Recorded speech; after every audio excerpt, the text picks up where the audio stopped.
One of the most intriguing discoveries in modern science is the fact that there is nothing in this world that even approaches what might be called truly solid. We speak of solids, liquids, and gases, but these terms describe superficial rather than basic properties of matter. All matter, regardless of its state, is composed of invisible particles called atoms, which in turn are composed of other particles. The air we breathe, though invisible to us, is just as real as wood or metal, because it's made of the same fundamental particles. It is the arrangement of these particles and the forces that bind them together that give to a substance its special properties.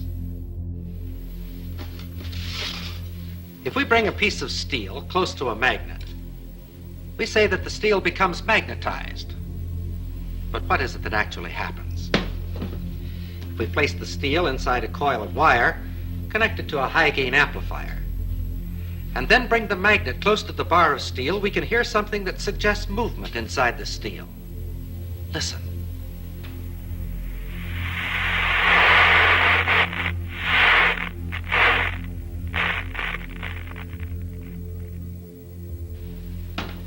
We think of a piece of steel as being solid, and according to our definition, it is a solid. But the popular concept of what makes a solid is certainly a false one. This piece of steel, and any so-called solid substance on this earth, is almost entirely empty space.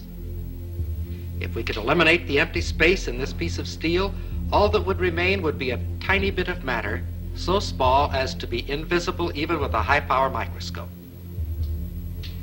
This concept of almost unlimited empty space within matter is comparatively new, but it is the very cornerstone of our knowledge in this atomic age.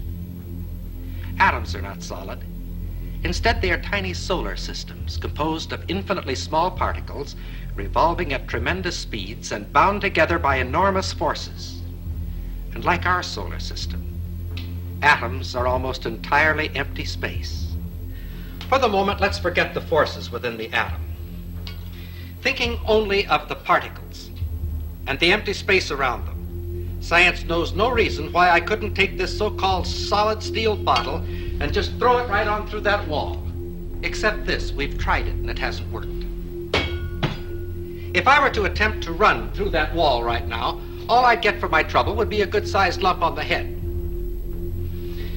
But that which would prevent my body passing through the wall would not be a collision of particles, but rather a collision of forces, the same forces that make an atom bomb. And if it were not for these forces, my body could go freely back and forth through that wall just as though it were not there. It is within the realm of scientific possibility that there could be two worlds coexistent, occupying the same part of space at the same moment of time, each world just as real as the other, with its mountains, valleys, rivers, trees, and people. And that one world could pass freely through the other world, neither world being conscious of the existence of the other world, if you grant just one thing. Atomic forces within the material substance of these two worlds that are not mutually interactive. What do we mean by this? Let's see. Here are two pieces of steel. Their appearance is quite similar, but a magnet will reveal a basic internal difference between the two pieces. This one, of course, is picked up, but this one is unaffected. This piece of steel is non-magnetic, stainless steel.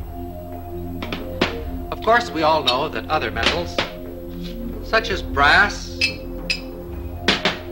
or aluminum, are not affected by the magnet. But a ring made of aluminum is something else. It can be suspended in air by the electromagnetic force of what is actually a transformer.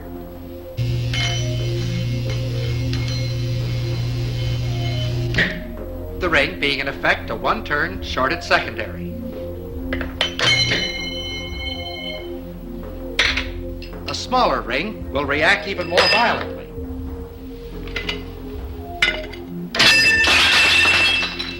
Here is another ring.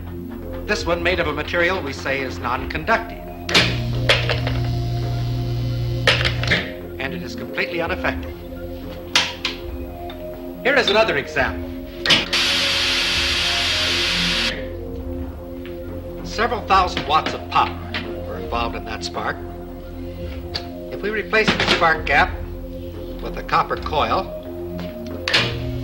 the same power now flows through the coil. It's invisible, has no effect on many substances, but it can generate a lot of heat. Wood, paper, things that we think of as being quite inflammable are not affected at all.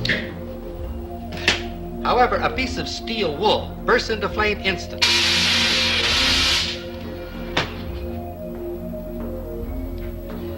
Did you ever fry an egg on a cold stove? It's no trick at all if you have the right equipment. This is a cold hot plate, and because it's cold, you can make it out of wood if you like. Just be sure that there's a coil of wire inside and that you connect that coil to a high voltage alternating current source. The rest is easy. As long as we're being different, we'll use motor oil instead of Crisco.